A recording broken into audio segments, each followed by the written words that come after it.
I think the romance genre gets a lot of flack.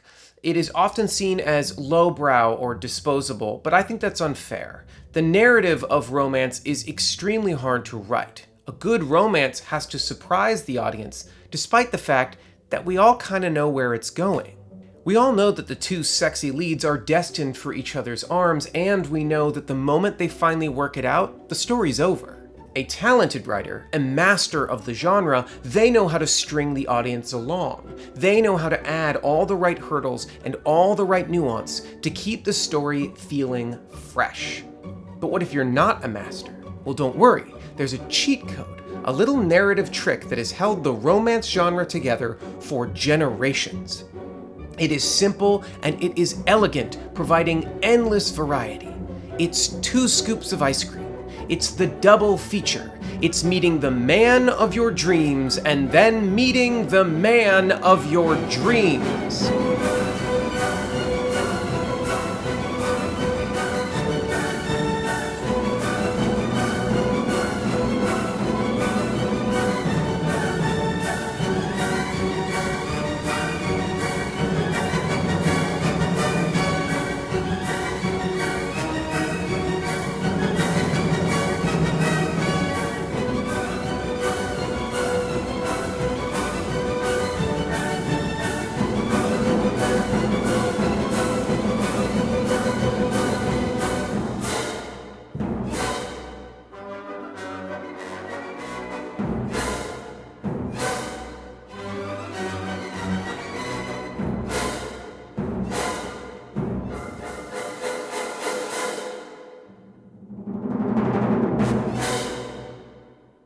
Hi, my name is Tim, I write for television, and today we are talking about love triangles. How did the trope come to be, how has it evolved, and how has it changed radically in the last few decades? Before we begin, let's define the trope. What is a love triangle? First, you need a protagonist, usually a woman, usually a young woman. This woman has attracted the interest of 2 suitors, typically men, typically attractive or appealing in some way. And they are both interested in her. They are both actively pursuing her. And now the woman has a choice. She must choose which of these 2 men she wants to pursue a long-term relationship with, and which man she wants to have jettisoned into the sun. These men should know each other, and ideally there should be a little conflict between them, as well as a strong relationship with the woman at the center. The centrality of the protagonist is very important. If the protagonist is competing with another lady over a man, that's not a love triangle, that's just a romance. Almost every romance will include a competition character, or at least the threat of losing the man to the competition in general. But the love triangle generates its tension through the choice of the protagonist. Will she choose Dr. Sexy or Mr. Hunk? Choose your side, place your bets. The nature of the 2 men is very important. They need to be identifiably different. They need to represent contrasting forces. We will discuss this aspect in detail later. They must also present real, viable choices that the audience, ideally, will be split down the middle on. For example, Team Edward, Team Jacob, identifiably different, and they create teams. Titanic may seem like a love triangle. It centers on a woman who is being pursued by 2 conventionally attractive men, but it's not, because Cal Hockley is not a desirable candidate. He's abusive and mean. His only sway over Rose comes from his wealth and status. There is no question as to whether or not Rose will choose him. Rose begins the narrative already considering taking a one-way dive into the ocean as opposed to marrying him, so this is not a love triangle. It's a forbidden romance plot, which is distinct and has a whole other structure to it. So why is this subgenre like this? Well, first, it's because of sexism. In the 1800s, and also in every other century of recorded history, but specifically in the 1800s in Europe, women had very little power. They could not own property, they could not hold most jobs, they could not gain any positions of leadership, which also meant that avenues for agency for women were very limited. Women had very little choice about their own lives. But the one field where women did have some agency was in the realm of the domestic, questions of child rearing and marriage. women still had, if only in a limited and nominal sense, some choice in who they would marry. And so it was in this realm where women's literature took hold. Jane Austen and later the Bronte sisters wrote their stories for women, and so they did not write a story where a protagonist has to win a battle or manage a company. They wrote stories about marriage and about familial relationships, things that women would have knowledge of and interest in. And so the question of a woman's choice of partner became a very convenient way to inject tension into these narratives.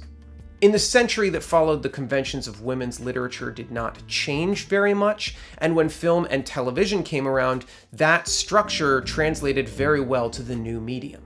And so here we are in the modern day, still telling the story with some regularity, aimed specifically at women, even though modern women have a great deal more agency over their own lives.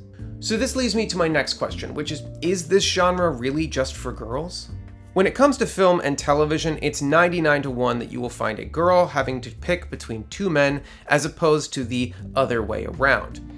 Even when we bring the queer romance into the story, we're still seeing a genre dominated by female protagonists. But the landscape has begun to shift, not in the world of film, but in the world of video games. Let's take a look. The video game Dispatch tells the story of an ex-superhero who becomes middle management at a superhero workplace. It is a real delight. It's mostly a TV show with minimal gameplay elements, but the dialogue is snappy and fun, and the plot is well structured. The game really isn't about fighting, it's about choices. Who gets hired, who gets sent to which job, and importantly, who should you romance? There are two options, Blonde Blazer or Invisigal. Blonde Blazer struggles with her self-image, with the burden of perfection, and is in a position of authority. She's your boss. Invisigal is an ex-con who's been given one last chance to turn her life around. She's gruff and rude, and maybe you can fix her. I picked Blonde Blazer because I know a red flag when I see one. Baldur's Gate 3 is an epic fantasy tactics game with goblins and dragons and magic, but notably it's a very robust dating simulator. And there's a real buffet of options here. But if I were to find the love triangle in this mess, it would probably be Lae'zel and Shadowheart. Both can be romanced, and notably they have a very contentious relationship with each other, which is a very important part of the love triangle. Seeing the two suitors duke it out helps build the drama, and these ladies certainly duke it out. Shadowheart is the product of a death cult. She's conventionally attractive, she's humorless, she's burdened with a lot of responsibility, and she's having a hard time living up to her expectations. She's closed off, buttoned up, and looks down her nose at everybody else. She acts like royalty, she's God's favorite princess and the most interesting girl in the world. Meanwhile, Lae'zel is a soldier, and she likes to drink and fight and get nasty. She's a lot more down to earth, even if she's sometimes overly direct. She's got no lofty ambitions. She wants to fight, she doesn't want to turn into a squid. I chose Shadowheart because I prefer simmering anger to violent anger. Mass Effect 2 is a sci-fi romp about stopping an alien threat that wants to end all life in the galaxy.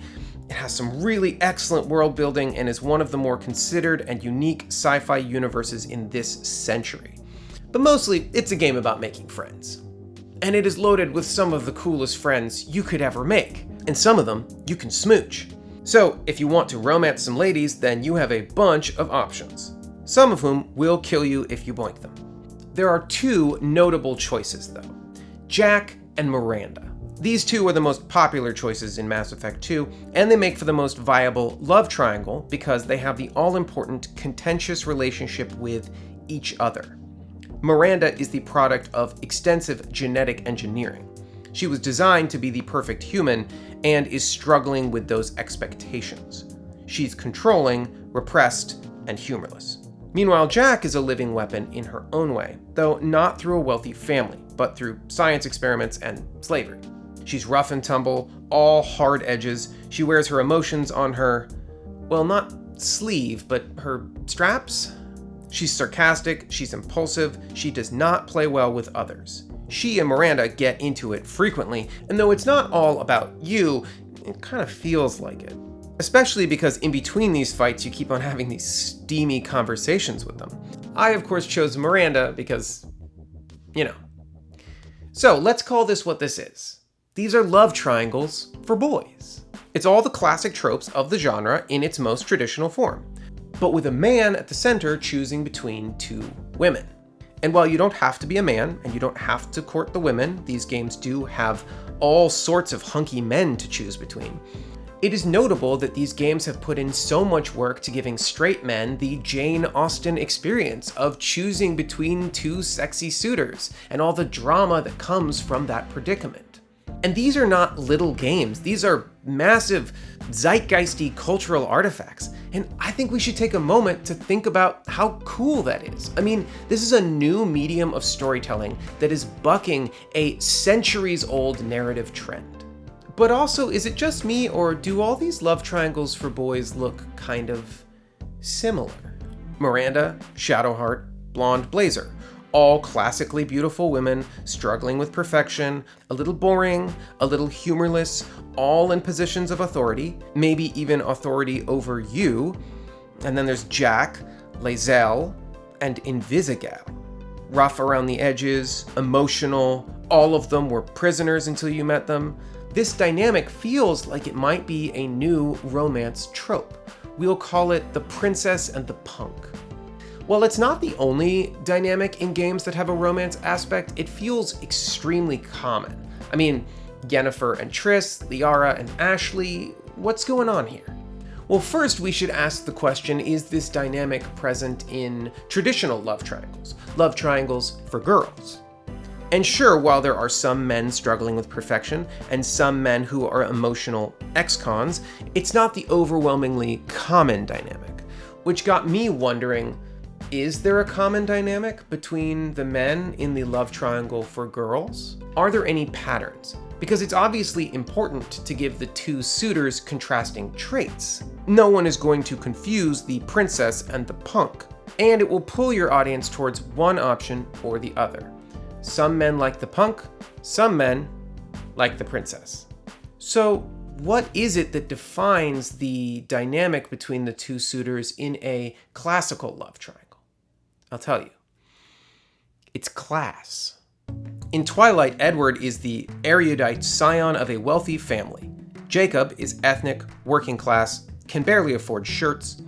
In Jane the Virgin, Raphael is fabulously rich. Michael is a local boy. In Lost, Jack is a wealthy doctor. Sawyer is a con man. Stranger Things sees Nancy choose between the spoiled upper middle class Steve or Jonathan, who lives in the poor part of town with his single mother. Even when there's no material difference between them, like in the case of Buffy the Vampire Slayer. Neither Angel nor Spike are rich or poor, but Angel talks like a gentleman. Spike is Cockney. They are coded upper and lower class. And this fits perfectly with our understanding of the love triangle within video games. The princess is high status, the punk is low. Differences in status are extremely important to this genre because remember, this genre came about in a time in which marriage for women was an economic decision that was very much about the status of your potential suitors. Questions of status, of grooming, of manners are all central to the plot of Jane Austen's novels. So it makes sense that status has become a helpful shorthand to distinguish between two sexy suitors.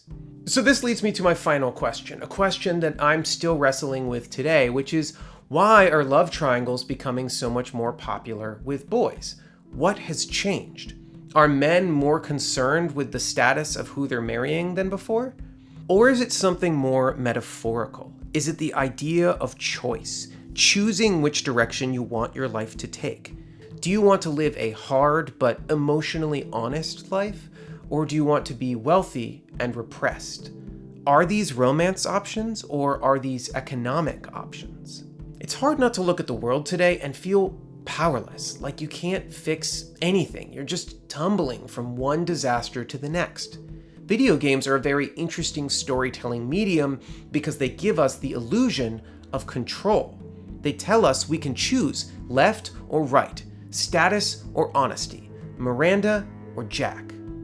It's a lie, of course, but it's a sexy lie, so at least we have that.